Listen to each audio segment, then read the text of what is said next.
Assalomu alaykum hamma mijozlarimizni, bizni ko'rib turgan aka-ukalarimizga. Hozir mana Qirg'iziston Respublikasiga Yildam kompaniyasi shunaqa berdik. Ko'rpacha adyorlarni quritadigan stanoy berganmiz. Akamiz necha yildan beri qidirgan ekan, topolmay yasaydigan joylarda bizga zakaz berdi. Mana effektlarni ko'ryapsizlar.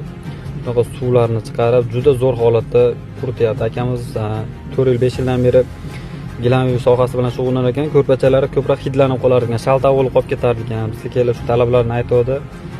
Zakasiga binoan 220 ga qilib berdik. To'g'risi ekan 380 to'ki ham yo'q ekan, 380 tortib kelgan, unaqa sharoit ham yo'q edi. Shu stanoyimizni taxlab berdik. Suvlarni chiqarishini ko'ryapsizlar. Ko'rpachalarda suvni chiqarib, xohlasa quruq holatga keltirib beryapti. 70%, 60% gacha quritib. Bundan keyin shulkalar ilib, bir yo'l paxtalarni ichirib, mijozlarga olib boryapti. Bizga video tayyorlab jo'natadigan, rozi bo'lib, xursand bo'lib, bog'li zakatlarim